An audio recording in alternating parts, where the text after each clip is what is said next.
Good morning, PT on Ice podcast.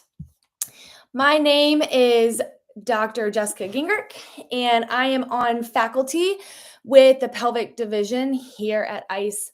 So we just finished up a wonderful weekend of the CrossFit Games. We have a huge congratulations to extend to Dr. Kelly Benfey. She is on faculty with the CMFA division. Her team took 16th place this weekend, and boy, was that fun to watch her compete. So I was on virtual ice last Tuesday. And what I want to do today is talk a little bit about that virtual ice. So I've been on here the last couple times talking about the benefits of certain things early in the early postpartum period. So within that first 12 weeks postpartum. So I wanted to continue that, and just what a wonderful time to do it, as we did have a mom on the podium this year. So Ariel Lowen took third place. She has a child as she's a mom, and she's just out here crushing the fitness space. So before we dive into that, we're going to talk about early impact, which is going to be really fun. We're going to start to reframe that a little bit. But we do have courses coming your way. So hop on the website, ptonice.com, to check that out.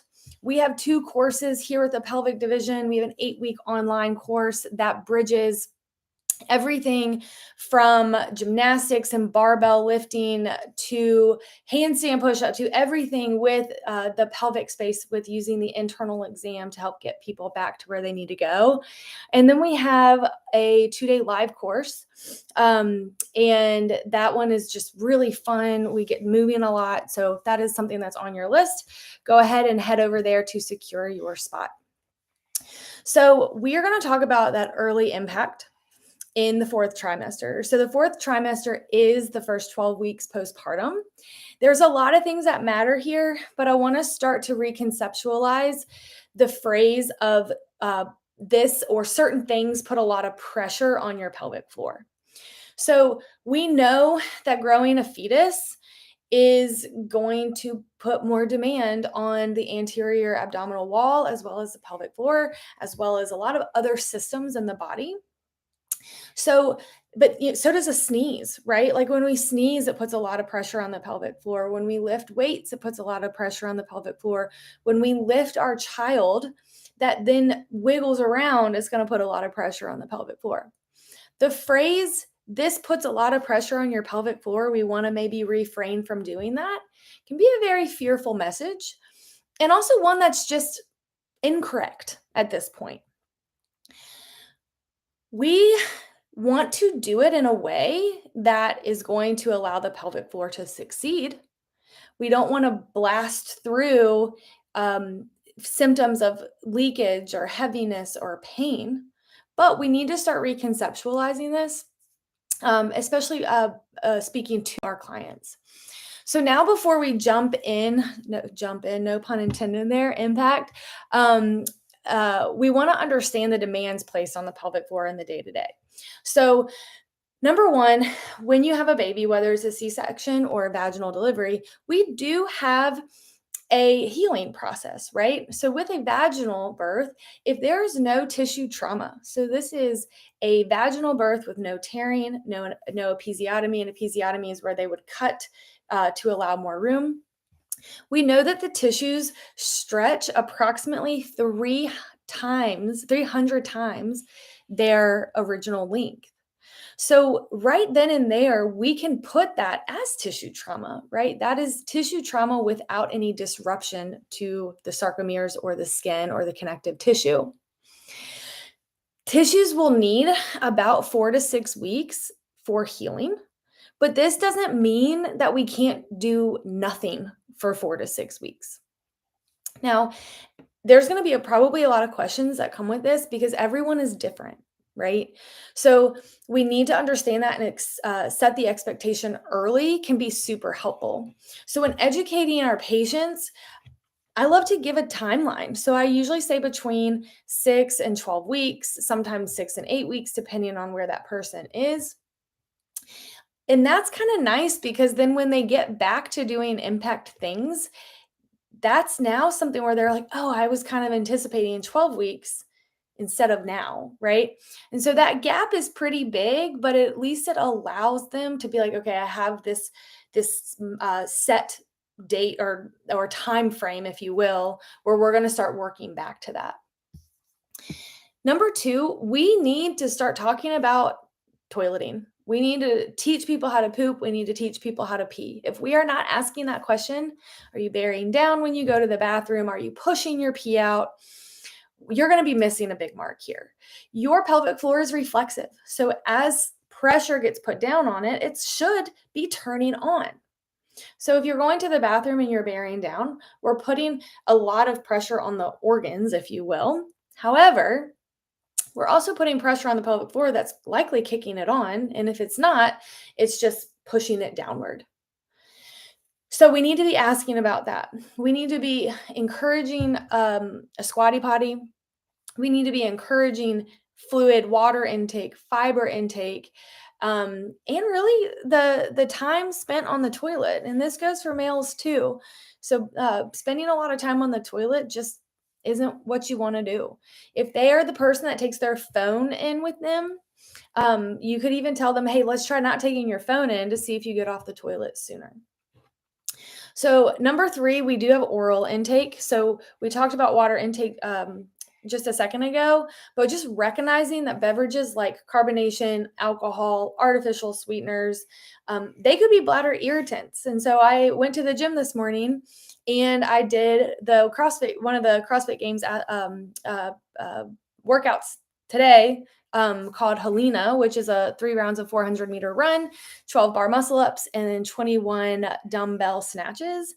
And I went at 7:15. So I had coffee and I had to go to the bathroom probably 3 times before I went and did the workout because that is a bladder irritant for me. So when we talk about bladder irritants, we are not saying stop having these things. It's just saying, hey, this may be a trigger. And so if this is happening to you, that's okay. Just recognize that if you have double unders or running or something, box jumps, that maybe we try to have the coffee after the workout, or maybe you have 1 cup instead of 2, or can we sandwich that coffee with some water to dilute the urine a bit? That's one of the big things is not necessarily taking those things away, but just telling them, hey, this could just be a bladder irritant for you. It looks different for everyone. Number 4, and probably one of the biggest ones, is the symptom threshold. Helping your client find their symptom threshold is going to mean that they're going to be reaching their symptoms. They are going to likely be leaking. They're going to likely be maybe feeling like they're going to leak, and that can be a very daunting thing. But it's going to give us a lot of feedback, a lot of them feedback, and it's going to give them a lot of freedom when they're in the gym. If you reach this threshold, take a second, pause, take a breath. Maybe we do a little bit of jumping and then we back off and we do the bike and get a sprint in. Or we do another option for jumping. I'm going to talk about some options here in a second. Speaking positively about exercise and their pelvic floor is huge. They are not going to ruin their pelvic floor. We would rather have someone stay active in the gym or whatever that looks like for them, rather than telling them they're going to ruin something so they stop and then fast forward 30 years later and now they're in a skilled nursing home sooner because they're massively deconditioned or they have a massive injury because of being deconditioned. So now that we have some guidance on the return factors that we want to manipulate and play around with, let's start using pressure rather than or rather forces, if you will, to strengthen the pelvic floor. Now, there are considerations we need to keep in mind, like the type of birth. We talked about that earlier. Birth traumas. So this could actually be physical as well as emotional. So if you have someone who is identifying that their birth is pretty traumatic, we're going to respect that. Sleep deprivation, nutrition. If your mom is having a hard time getting protein in and carbs in and good fats in because every time she goes to eat, her baby starts to cry, that's something to just talk about. And maybe we push that back a little bit, and that's okay. And then, of course, specific goals. So, our top 3 exercises to initiate postpart or impact in that time is going to be heel drops. So that's where you'll go up onto your toes and drop your heels down.